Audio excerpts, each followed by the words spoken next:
Around. Hi, hello everybody. I'm John Higgins. Here in the picture looking at Tim Johns on the left with the characteristic Tim Johns grin, showing off one of his pieces of software to Randolph Clerk back in 1982. When I heard about this conference, I was delighted to think of, DDL was still going strong, because I've been retired for 17 years. I've looked at an academic journal or attended a conference in all that time. So I was happy to come and see what's happened to the child, I think you could say, of Tim Johns. And if Tim Johns is the father of DDL, I think I'm the uncle. And for those who don't know, this is basically how it happens. Tim and I first met in Birmingham in 1971, when we were both shortlisted candidates for the job that he got. Deservedly. He was the better candidate. I will always agree to that. Then I went off to join the British Council. For 9 years I worked in Turkey, Thailand, Egypt. And then we met again in 1980, when he was presenting some material, some software he'd written in Colchester, at a Selmas conference. I can't remember what Selmas stands for. Does it still exist? Yeah, it's turned into Bali. Bali. Anyway, he was showing off Jumbler and Masker. And these things were fabulous. These programs are quite unlike anything else that was being done with computers at the time. All text jumbling or text mutilating and reconstruction programs. Well, I was then the bloke in the British Council who automatically got any correspondence about computers, because I was on a committee that was going to computerise the library catalogues. So that was what got me the good luck of getting sent to that conference and actually meeting Tim. And he was inspiring. I just started to teach myself a little bit of basic. So I started playing around with these programs of his, making little similar things of my own. And then we actually, a group of us got together, Chris Jones, Chris Harrison, my wife and myself, all doing these things. And for a lot of these ideas, we weren't getting computer programs where the computer taught the student. We were rather getting almost the reverse, programs where the student taught the computer. And there's a bit of the DDL origins right there. And in 1982, we put together this rather scruffy publication, which I dug out of my shelves, containing probably the first two papers that Tim wrote in this area, along with a few others. We called it Computers and ALT, British Council Inputs 1982. And then, yeah, there it is. And then we were asked by Annette Capel to write a book for Collins. And there it was. It came out in 1984. And there wasn't very much about concordance work in the book. There's one chapter. And it's actually, unfortunately, called The Computer Outside the Classroom. However, that quickly changed. And in 1984, I went off to the British Council to Yugoslavia, and Tim then did all the major work on developing concordance work in the classroom and DDL. He was putting the computer right back into the classroom. And a very early principle that he expressed in those days, a very important one I think, is that, first of all, the language that students use should be text, not sentences.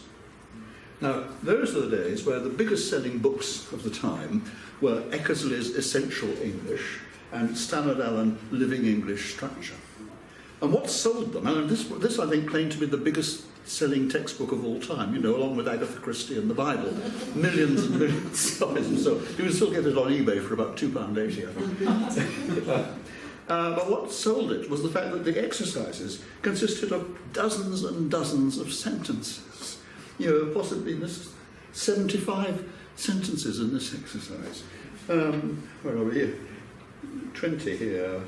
But basically, teachers didn't have to do any work. They didn't have to think up their own examples. There were so many examples of the structure, the sentence pattern here, that teachers could just take 10, 15 minutes on an activity without having to do anything original themselves.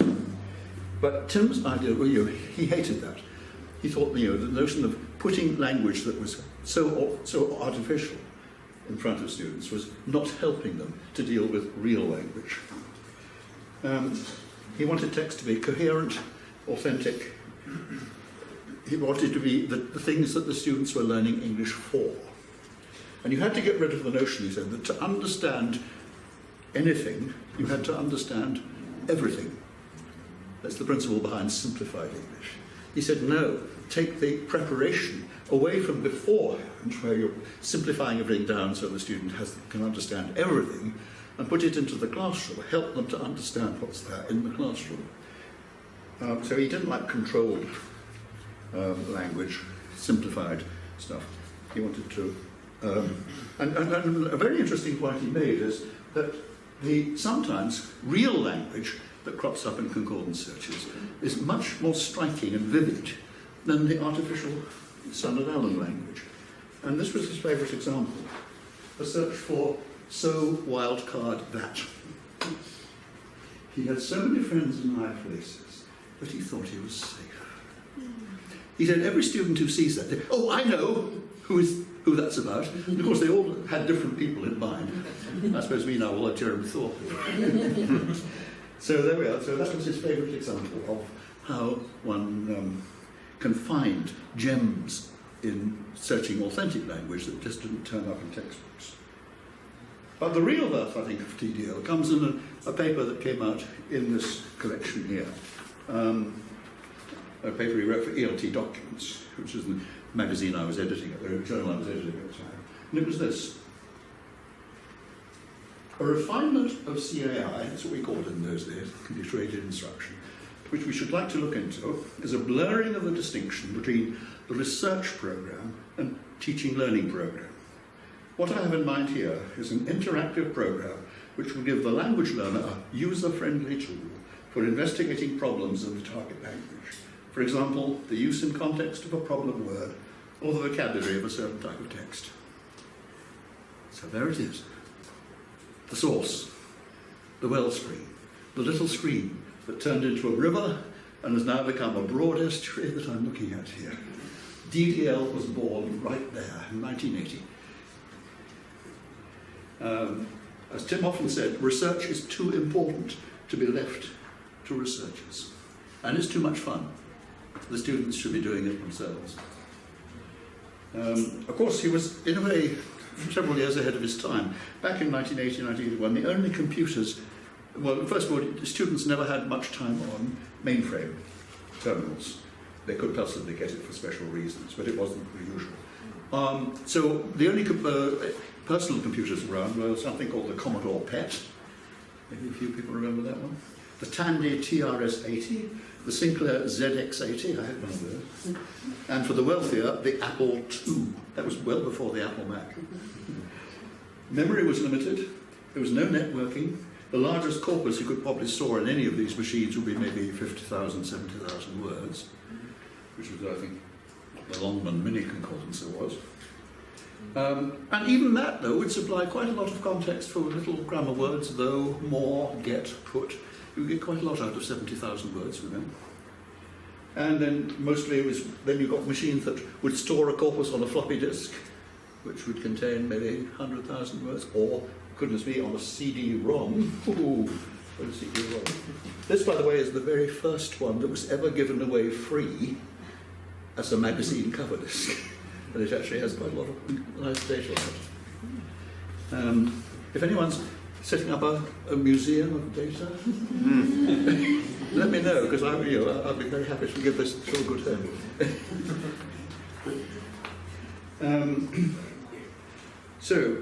And then I even had I once owned a CD-ROM which contained the Brown corpus, the Lob corpus, the Colt, all on one. Wow. But the searches were a bit slow, and waiting for the printout would take a little time. Tim often used to say that the that quick concordances were a kind of halfway house between the weeded flower beds and the cut lawns, which were the grammar books and the simplified readers, and the jungle that was real language out there, the languages. The quick concordance was a sort of neat, a stepping stone halfway. And with that in mind particularly, he produced a lovely program called Contexts, which I would love to see a Windows version of. It never got converted to Windows as far as I know. I love that program. But a very enterprising Polish gentleman with the name Victoria Kuczyka, I can't pronounce it properly, has actually done it. He's produced a version of Context that runs under Windows after a fashion. It's a DOS emulator program. And so he's actually got Context 1 and Context 2. This is, sorry, it doesn't come up very clearly there. But what the program does is he's taken a huge number of words, classified in different ways. This one, I think, is the adverbs. So again, go, away, etc., once. A whole lot of adverbs. For each of those words individually, there are 10 contexts, 10 selections from a concordance search that he's put in. And you can either simply look at the word in context and work out what you think is happening there, what are the special friends of that word, what are the typical structures it comes in. Or you can have a quiz where he's randomly selected one of the words and blanked it out, and you have to guess, picking up one context at a time until you've got enough to guess. So it's not very easy to see there, I'm afraid. But it's well worth having a look at the program. I don't know. It's worth having a look at the program. There's the URL for it. Context and Context 2. Context 2 is simply a more extended version. Unfortunately, because it's a DOS emulator, it needs a keyboard, so it won't work on a tablet or a phone, but it will work on any standard.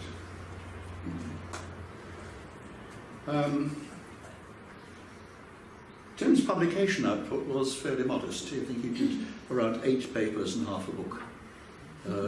And even the book, when it was published, one of Tim's colleagues in Birmingham came up to me and said, "How did you get a book out of Tim? We've been trying for years." And in fact, there's a caricature of the university professor who's so busy doing research work and writing papers and research grant application, they never have time to teach anyone. Or anything. Tim was the reverse of that, of course. He was so busy sharing with students and colleagues that he never got time to write anything up.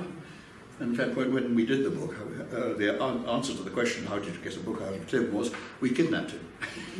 We took him out of the university for 3 weeks over a Christmas vacation and set him down. And, I sat in one room, he sat in the other. We spent the mornings drafting a section, met at lunch, exchanged what we'd done, talked about it, went back, revised, did another section. And in the course of 3 weeks, we got about 2/3 of the book done that way. And it was the only way. He had to be forcibly removed from his habit, the sea he swam in, the discussions with students and everything. And I think this particularly comes over in the Kibitzer pages. I don't know if you've heard of them. They're always worth looking at. These are records of chats that Tim had with students where he'd correct you. He was looking at some written work. A problem had come up. And he says, if you don't think you say it that way, let's find out. Let's get some concordance print out. And all sorts of things. Incessant versus steadfast. I can't remember exactly. So you'll find out the student had written incessant. That wasn't quite right. They looked for the appropriate context, and then a correction was suggested. So there's about 30 of those in that website, which is one maintained by Mike Scott. And there's a few more, which are at another website, Wan Li Sheng, who was one of Tim's PhD students in Hong Kong. And they are very well worth looking at. Tim described himself as a kidult. That is, a mixture of kid, child and adult. Someone who does things that may seem a bit childish, and he certainly does them with childish enthusiasm. He included me in that description. I'm proud to be an advocate out with Tim. And I'm also very conscious of my very good fortune in having met him and worked with him for a number of years. He was a great guy. Thanks.